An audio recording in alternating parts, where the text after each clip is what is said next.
Om Namo Bhagavate Vasudevaya.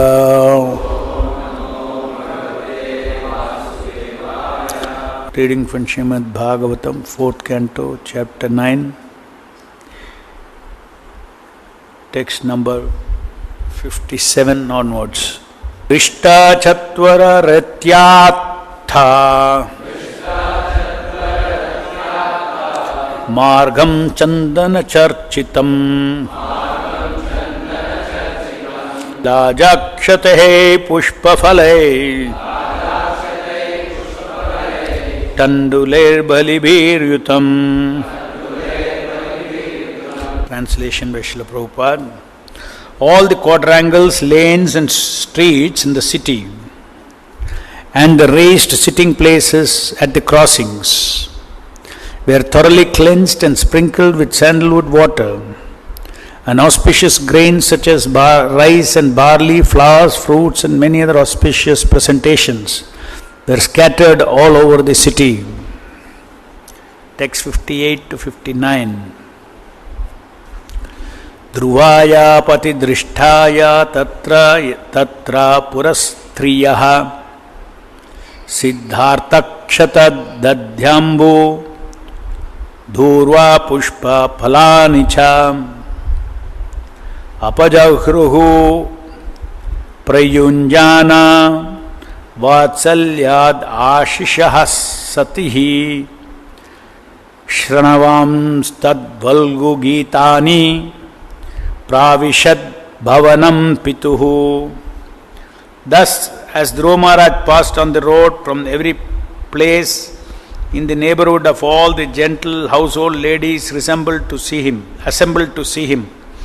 and out of material affection they offered their blessings, showering him with white mustard seed, barley, curd, water, newly grown grass, fruits and flowers.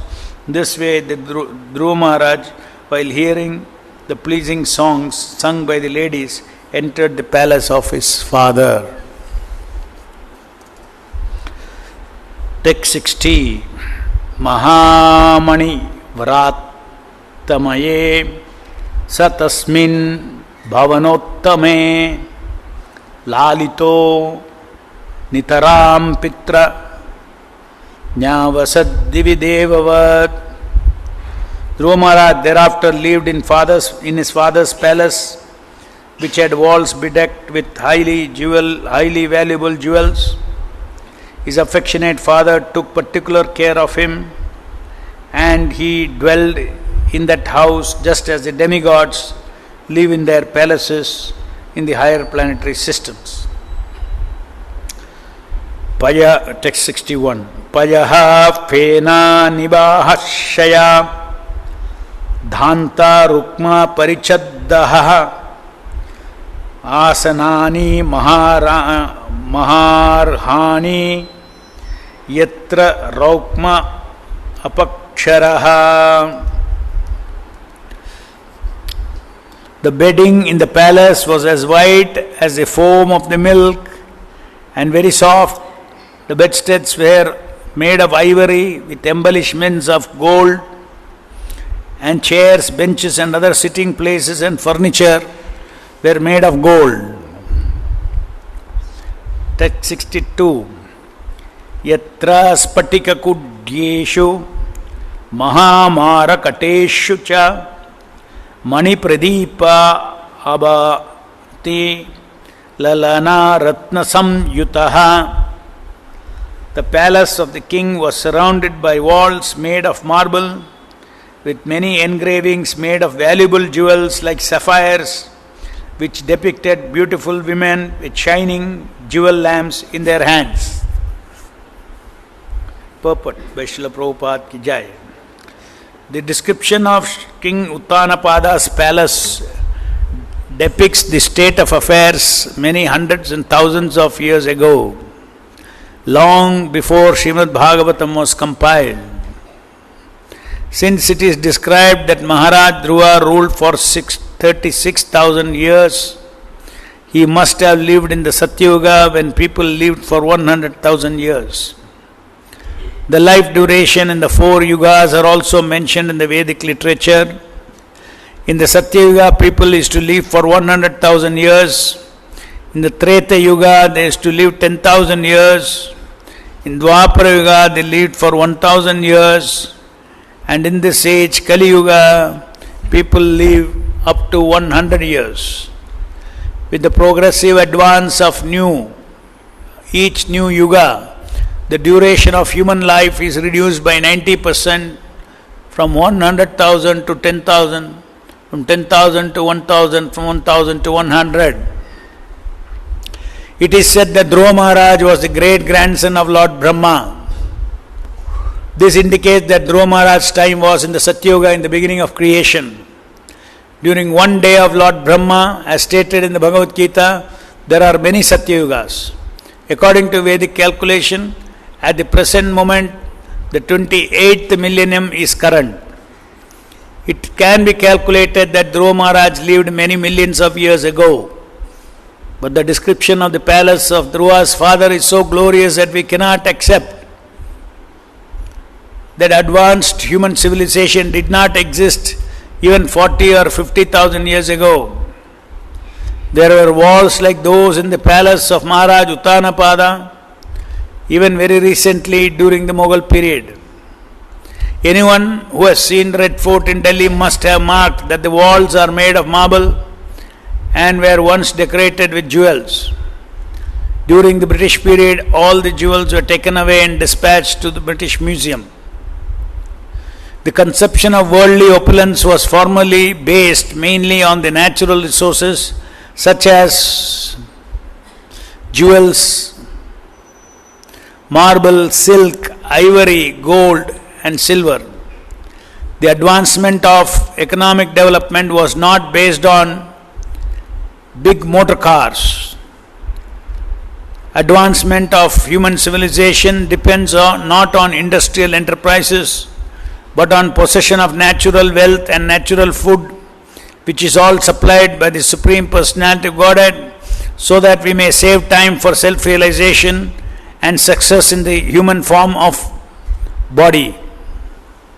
Another aspect of this verse is that Dhruva Maharaj's father, Uttanapada, would very soon give up attachment for his palaces and would go to the forest for self-realization. From the description of Srimad Bhagavatam, therefore, we can make a very thorough comparative study of modern civilization and civilization of mankind in other millenniums, Satya Yuga, Treta Yuga and Dwapara Yuga. Thus ends the Bhaktivedanta purport. So we see in all these verses the description of the kind of opulences that King Uttanapada enjoyed as an emperor, and now all this is being endowed to his son Dhruva Maharaj, who after coming back from the forest lived in his father's palace, which is described as walls decked with jewels, and he lived like demigods live in their palaces in higher planetary system. It is described here.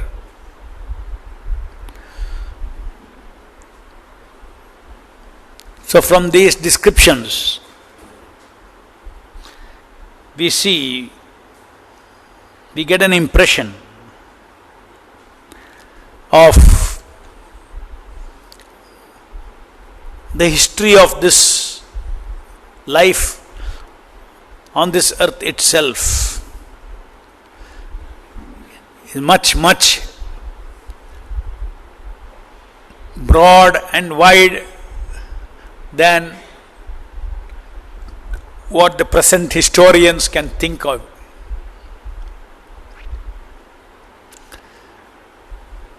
End of the day,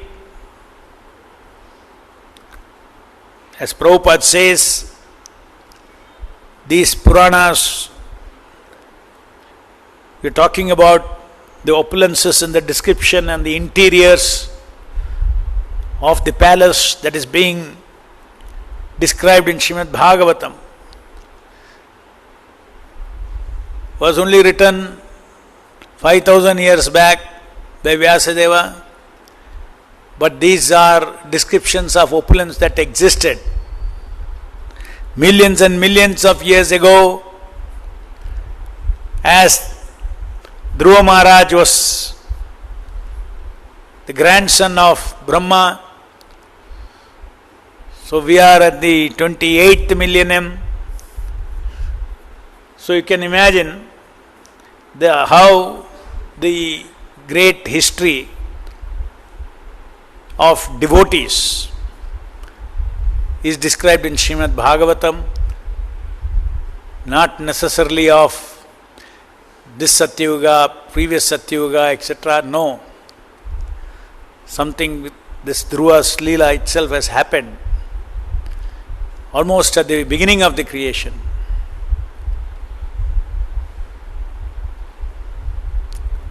So human life, human standards, human nature, all that, it is not something that has evolved from animals, as these people say. Modern so-called scientific theory.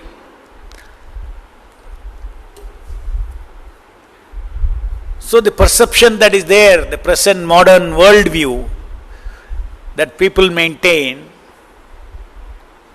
including known history, is totally an incomplete understanding of the truth. Or you can say it's an incomplete understanding of the worldview. Even as it is, materialistically itself, thinking that we are all our bodies, even thinking like that, they have failed in understanding the history of this earth. It is very natural, because the history is all not based on Shravanam, not based on hearing through Parampara, but it is based on what they see with their senses, or what a few generations have told what they saw with their senses. So time changes everything. So time, the factor of time, when we hear Srimad Bhagavatam, we hear it from a universal time scale, even materially speaking, right from Brahma's creation onwards. How 4 Mahayugas keep repeating. Brahma's one day, 1,000 Mahayugas. So when you hear all these things,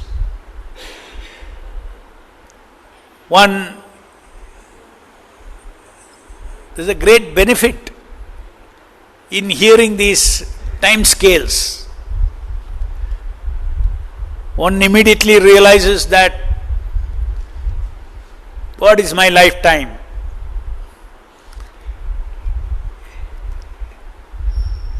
It's like a second, kshana in eternity. All this is happening. In the material world, time creates biggest illusion.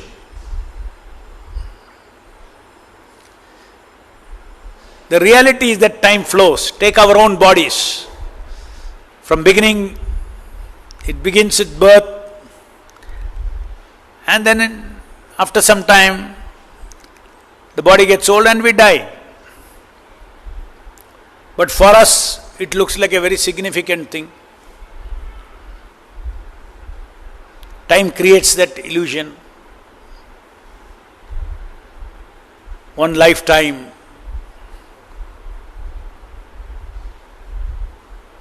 But suppose you go to a higher time scale, material time scale. Suppose you are watching. You are watching yourself let's say for 100,000 years, you will see that lives are flipping like this. Then you feel so detached. Hey, what is this life? For me, previous life was there, that life was there. Hundreds and thousands of lives. When you see you had millions of lives, when you identify, oh, that was my life. I was thinking it is me.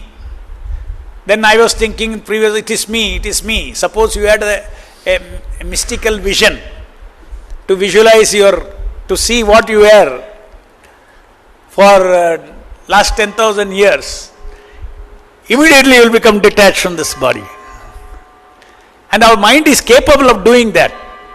Our mind is capable of compressing time and elongating time. So Maya's trick works only when we are in the trap of this material time.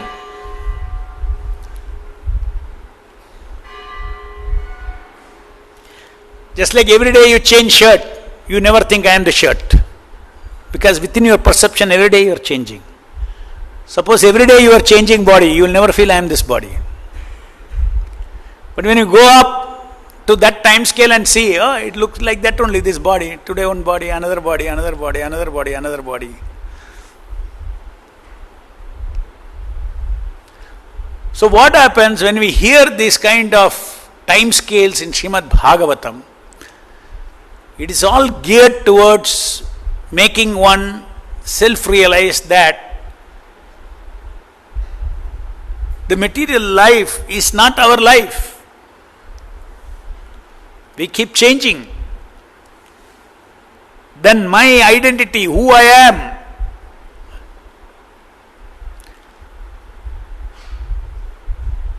in this life, I think I am the body,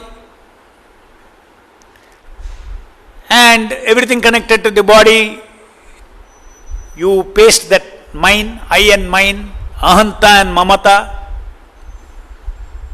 A very, very powerful ability of the soul to identify itself with something. I am this body. Just like you enter a drama. Okay, I have a role of a king. That ability is there in a real person. That is why when he is going on the stage, he is able to think, feel and will like a king. In the dress of a king. But that's not him, he is somewhere else. His real life is there.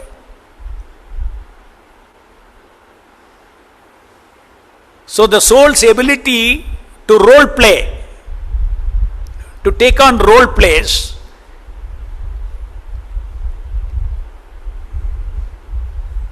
that fundamental feeling is ahanta and mamata. Its soul has got that power.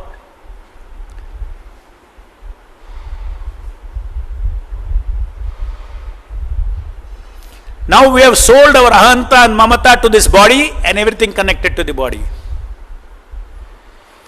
That is material life. Believe. We have created a belief that I am this body. Everything connected to this body is mine. Bodily pleasure is my pleasure,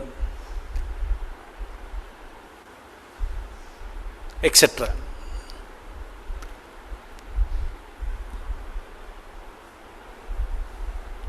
So the feeling of I am something, that belongs to the soul. Prabhupada describes in Introduction to Bhagavad Gita that I am, that is that ahanta, is a soul's property.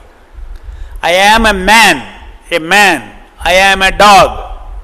I am a cat. So that a man, dog, cat, that is not us. Ahanta, I go and stick my ahanta there. Forgetfulness of my real ahanta. Real ahanta is what? Chaitanya Mahaprabhu says, Jivera Swarupoe Nitya Krishna Dasa. Anyway, I am this body, what I am telling is also artificial. You see that the body vanishes. So I was not that body. So my ahanta was misplaced. That's called illusion, ahanta. First ahanta, then mamata.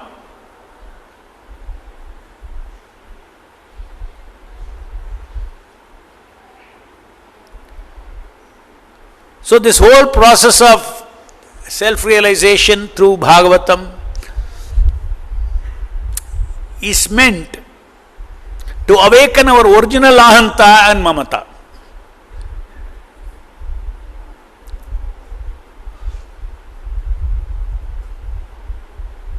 Original ahanta is I am eternal servant of Krishna.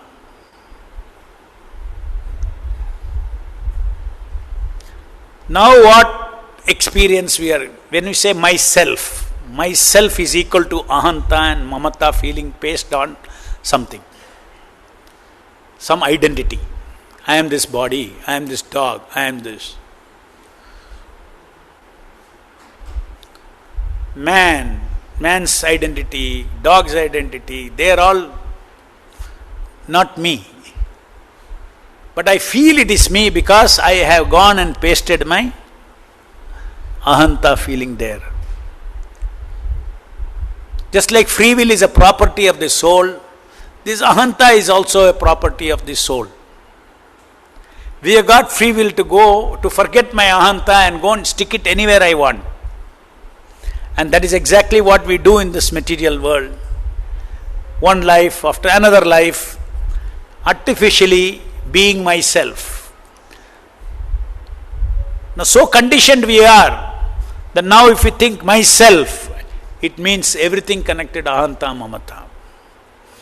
It is not I am servant of Krishna. I am servant of Krishna, everything is Krishna's, I am Krishna's. Krishna alone can be mine. That is the real mamata. That the real mamata of the soul is Krishna alone can be mine because I am amsha of Krishna. Real ahanta is eternal ahanta. Who are you eternally? I am servant of Krishna. So I have my original ahanta and mamata, that is Krishna consciousness. I am part and parcel of Krishna, I am Krishna's, all these things is the original my ahanta. I forget that, but I have to be something. I cannot be not anything, I have to be some identity. If I forget I am servant of Krishna, I have to be something. First is being something. Being, seeing, desiring, thinking, feeling, willing, acting, experiencing. These are all personhood characteristics of a soul. Right now we have forgotten this root. What is the difference between the man in a stage in a drama and the man, is a real man outside? Everything about the real person is also there in the stage because he is the same fellow who is thinking. He is the same person who is thinking outside is thinking in the drama. Who is feeling outside only, he also feels. But the feeling ability, thinking ability, desiring ability, seeing ability, all these things are nature of the soul, whether in the drama or in the outside the drama. It's the nature of the soul. Now how does the illusion begin? The first illusion begins by being. I am a king. The moment you say I am a king, you will see like a king. Your seeing ability is yours. You will see like a king. You will think like a king, feel like a king. Everywhere, what is the starting point? Identity, false identity. So false ego is a basis of material life. In our conditioned life, My soul only it is soul's characteristics to think, feel, will, etc. Of course, it's not directly doing it, but it is indirectly, like in watching a movie. But still, a movie also doesn't make sense if the real person does not have thinking, feeling, willing, isn't it? The movie is only giving the content for my thinking, feeling, willing. Movie has no thinking, feeling, willing. So I am a person, part and parcel of Krishna, having all these personhood faculties, which has been now captured by Maya. She doesn't have to capture separately my desiring, capture separately my thinking, feeling, willing. No. Capture first with a false identification to think that I am this. That is why Bhagavatam repeatedly talks about this aham and mameti.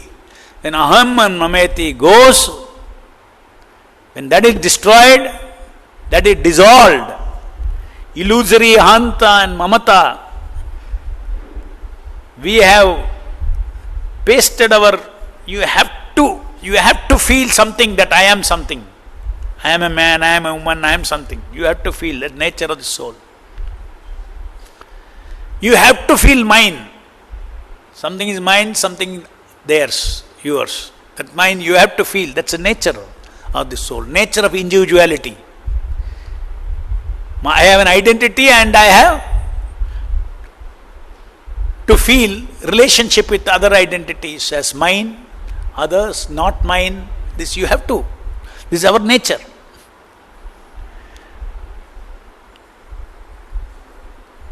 So that is the reason why it is said that simply remove the false ego that I am this body, you are living a spiritual life in this world. Your spirit is acting as a servant of Krishna. There is no difference between thinking, feeling and willing for Krishna's service in this world and in the spiritual world, in awakened state.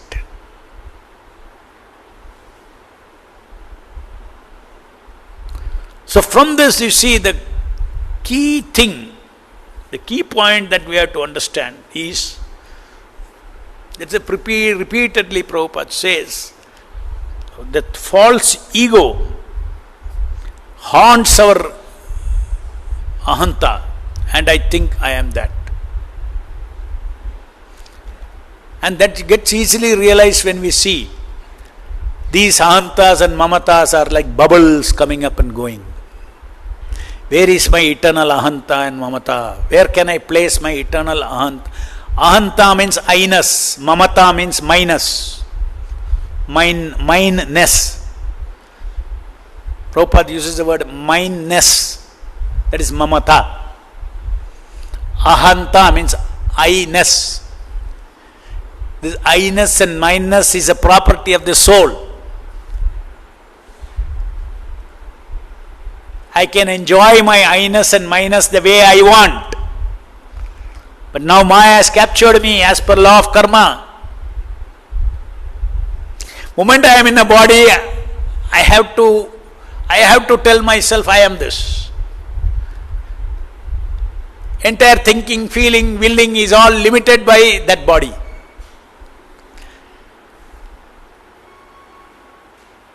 You won't think about him, this is my body. You won't think about his thinking, feeling, that is my thinking, my willing. You won't feel.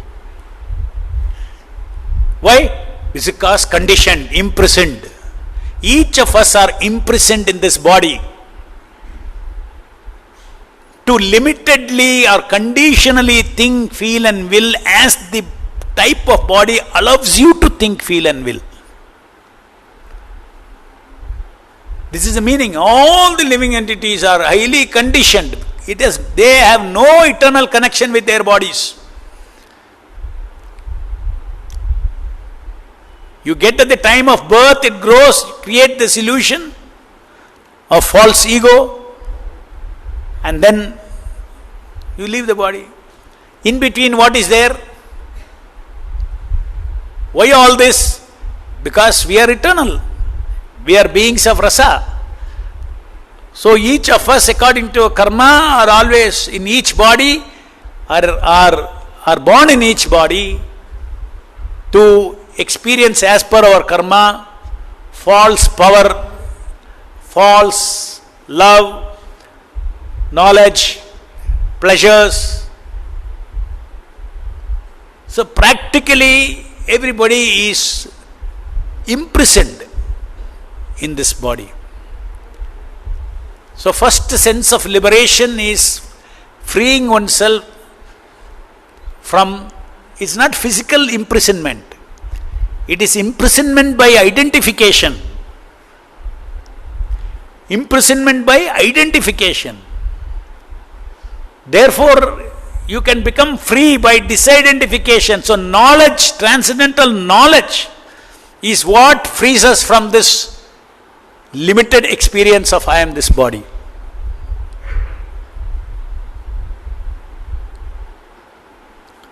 So this global time scale that we, in our sense, the global time scale or universal time scale, just see how every living entity is locked up within the time. Even the biggest scientist, biggest philosopher is locked up to understand life within his time scale. But what is the truth? You compress that time scale. When we hear these things, you are sitting now in Kali Yuga and you are reading about Dhruva Maharaj lived 36,000 years. Immediately the relativity of material time. Even now Prabhupada gives so many wonderful examples. An insect, the lifetime of the insect. All the 6 things, birth, growth, sustaining, old age, disease, death.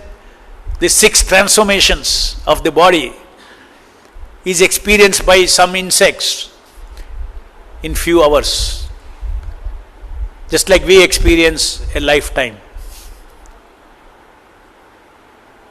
It is not that the insect is feeling, oh, my time is very fast. He is not feeling. Experientially it is feeling as if I have my 100 years. Brahma also feeling his lifetime just like how we feel like our time, because it is a rate of change, growth, everything, all those things, and then old age, death. Experience of time is related to rate of change of these fundamental characters of the 6 transformations of body.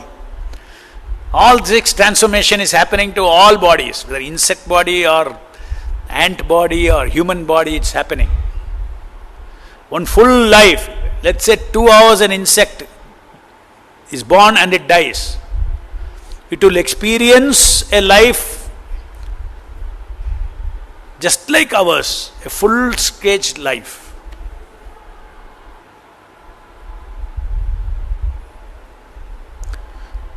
Now,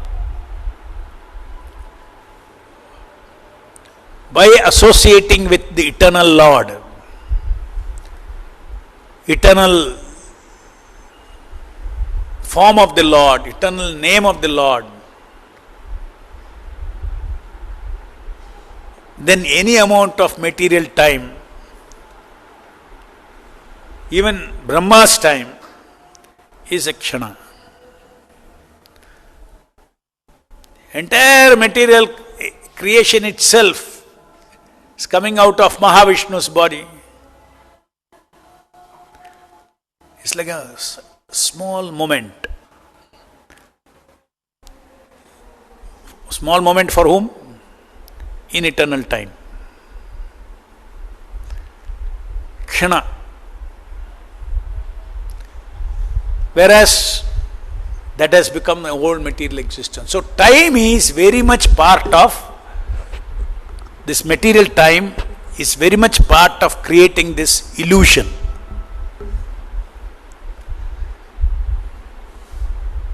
Therefore, relating with the eternal Lord in devotion service relating with the eternal name of the Lord, changes our consciousness into the eternal time, eternity.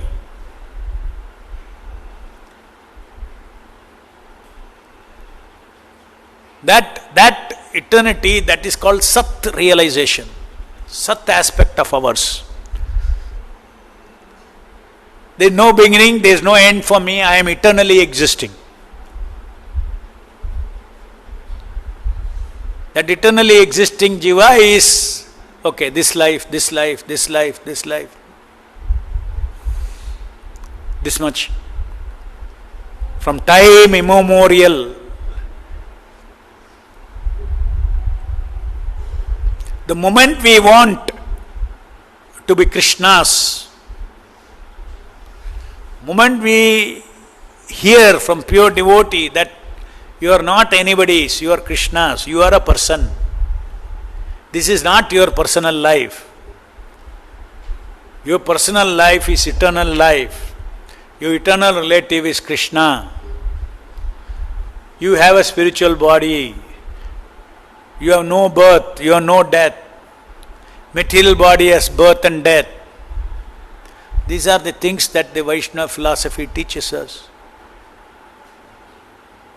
Immediately, by associating with these eternal personalities and their incarnations in this world, we get detachment.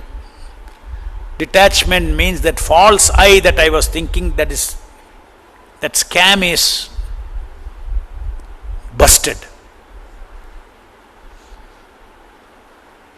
After that, even though I am situated in this body, I have no identification with this body, but I engage this body, I use this body.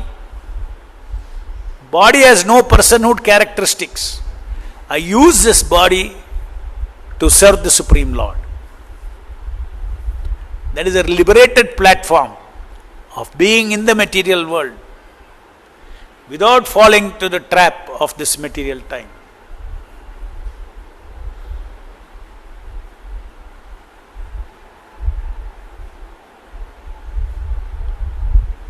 So there is a great relevance when we hear all these things. Oh, where is the philosophy behind it? So all these descriptions. As Prabhupada, in his purport, he gives the philosophy of Krishna consciousness, even in this. What is modern civilization? This is not advanced civilization of motor cars. Human civilization does not depend on industrial enterprises. It depends on natural wealth, which is always there. Now industrial revolution is there in this world. You have cars, mics, all these things.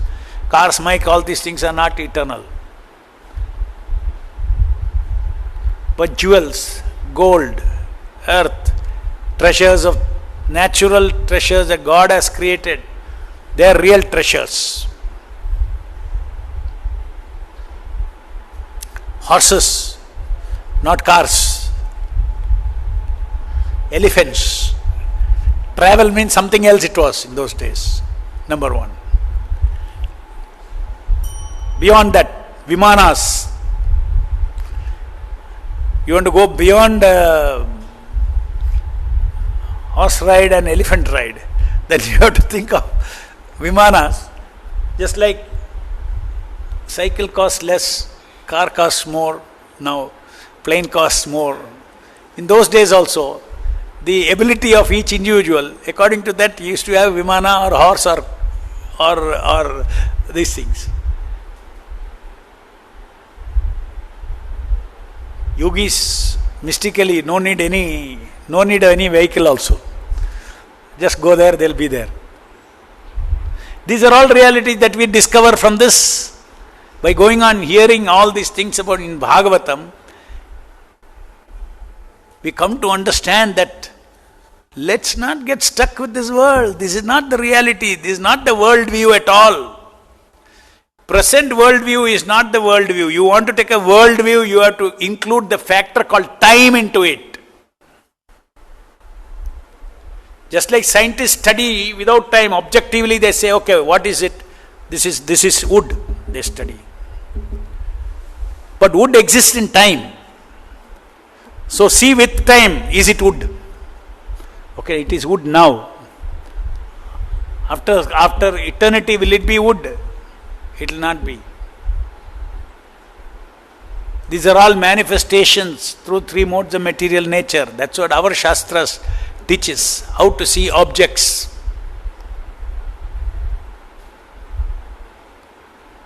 Objective truth, which the science describes.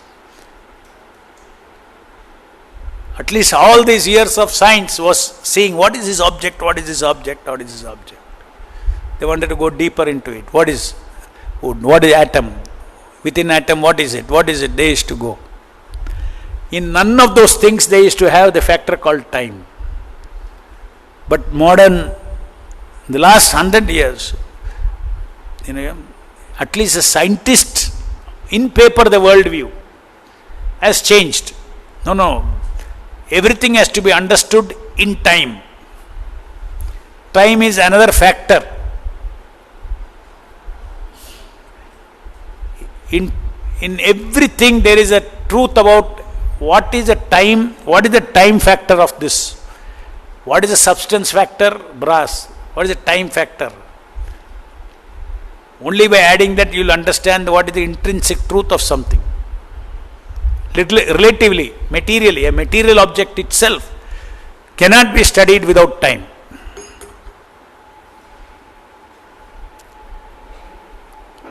And that simply by hearing these Bhagavat Kathas, it automatically comes to us that everything has to be seen with time. And the first thing, that application of that, you see your own body with time, you get detached. As I told, the mind it's a meditation. You can compress the time and see how you are no more. The so-called you are no more.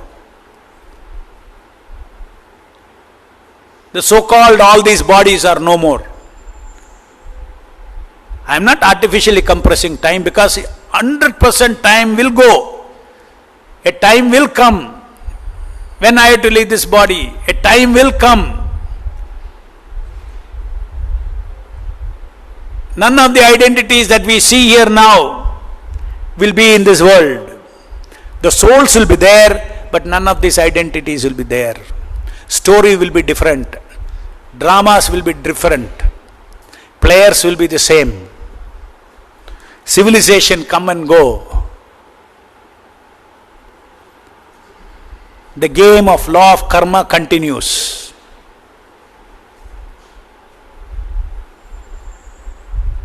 So this inspires us to be situated on the eternal platform that I am servant of Krishna, everything is Krishna's. That is my original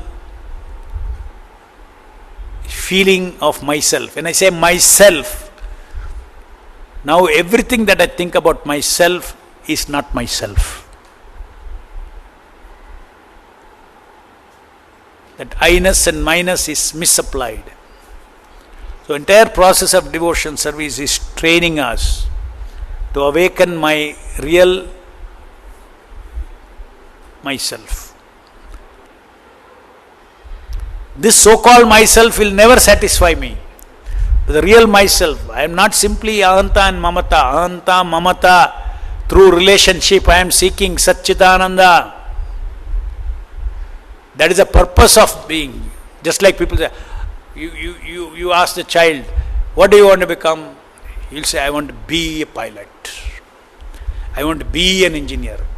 And neighbors will come and ask when we were kids in their conversation, what do you want to become? No, I want to be. So being is the first enjoyment. In the material world, I want to be independent of Krishna. This whole drama is about being forgetting Krishna. So being is a Being is an ability of the soul. We should get hold of our being. Just like it is your capacity.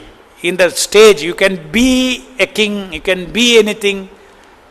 And once you be there, what happens? Rasaing. Rasa. King's rasa. This rasa. So, by being this body, we are trying to engage in different rasas to fulfill our Satchitananda. So, in devotion service, we are taught, we are trained, we are practicing to be the servant of the Lord, to see everything as a property of the Lord, to see that everybody belongs to the Lord, to see that Lord is a controller of all energies, internal energy, external energy. So this is a real world view that we get from the Shastras. That every living entity is part and parcel of Krishna, and the Supreme Lord is the Father of all living entities. Nityo Nityanam Chetanas Chetananam. Everybody is being maintained and provided by the Supreme Father according to the law of karma.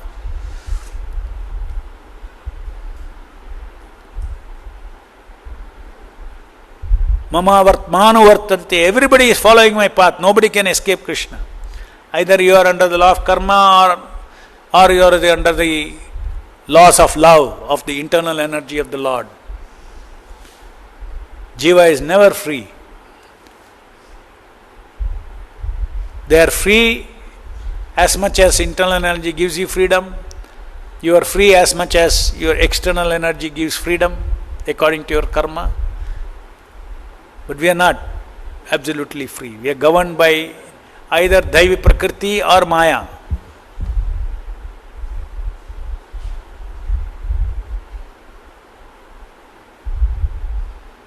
So when we start relishing being servant of Krishna, that is our spiritual dignity, our eternal dignity.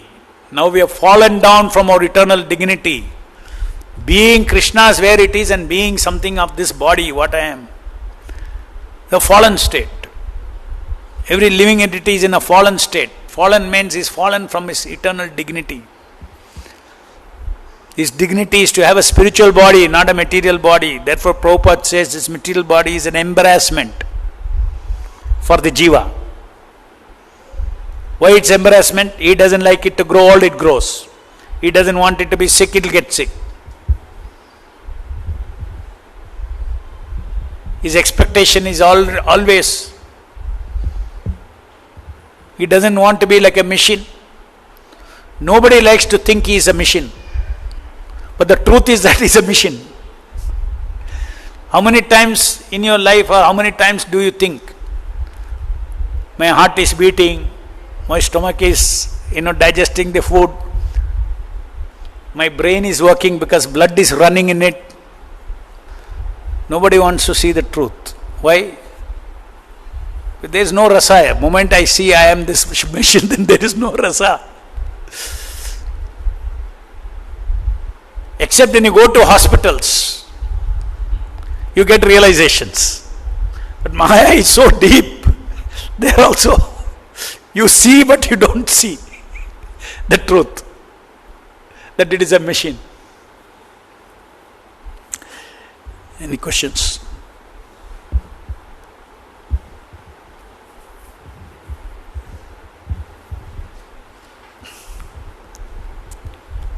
Hare Krishna Prabhu. You wonderfully explained about the illusion part, how an actor goes through a process to get into a character. And till the time he has to do that play or a movie, he on and off does that, back and forth. And similarly, a doctor, he opens up a body every day, literally.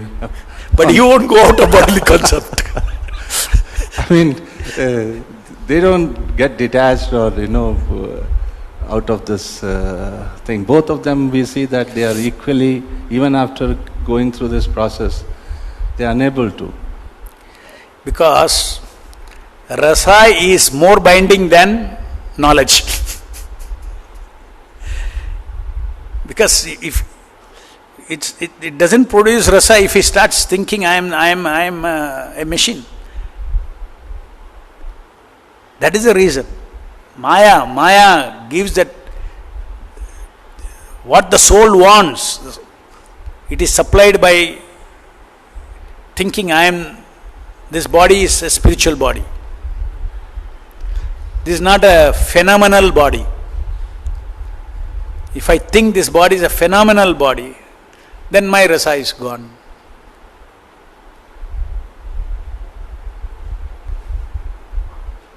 But a spiritualist, he sees this as a phenomenal body.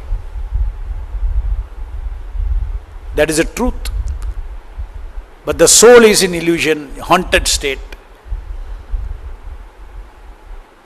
Yeah, continue your question. Yes, so that's what was the first part of the second part. People sometimes ask that we say Krishna is a transcendental autocrat. So we are his part and parcel, so we are also autocrat in one sense, in I and mine, and we have all that. So why is that a problem? Why is that? A problem.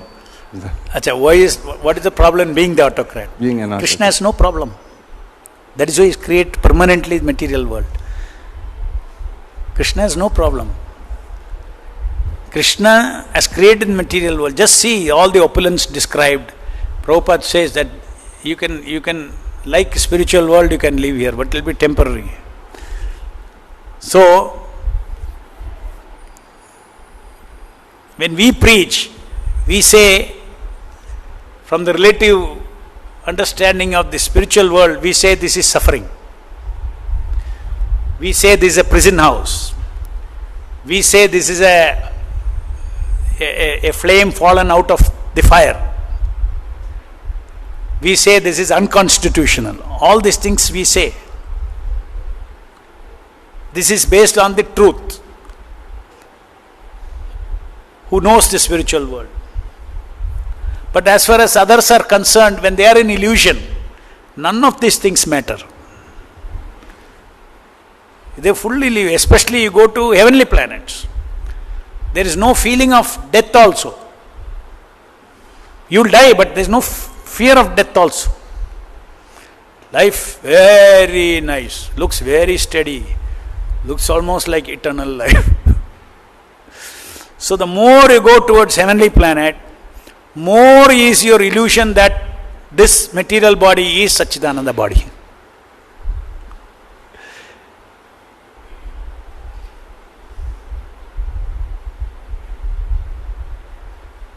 Imagine everything is so beautiful, you won't think of Krishna consciousness. That is why it is said that to take birth as a human being on the earth is a great opportunity to develop bhakti, to awaken our bhakti, and it is a fact that our what is wrong? I'll give that answer. What is wrong in being a transcendental autocrat? It is an anartha. It is not my constitution. It will never satisfy me. It's not constitutional. That is the only difference. Since it is not constitutional, only under illusion, you can be a king, you can be an independent enjoyer, everything. Therefore, Maya comes into picture. So only with the help of Maya, Krishna can give us this life, rasa, experience, out of something that is unconstitutional. You are not the enjoyer. Krishna is the only enjoyer. He is the supreme enjoyer. When he is a supreme enjoyer, he is not an enjoyer like us. When he is supreme enjoyer, means he includes everybody. Krishna's enjoyment is all-inclusive enjoyment. All-inclusive, all-encompassing enjoyment. My enjoyment in the material world, the understanding enjoyment is enjoyment for me. Little better is enjoyment for my family. You will sacrifice something. You want family to be happy. But if family is troubling you, you will say, I want to be happy. Get lost with family. Then society. Like this. It's a game. Grantaraj Srimad Bhagavatam ki jai. Jagat Guru Srila Prabhupada ki jai.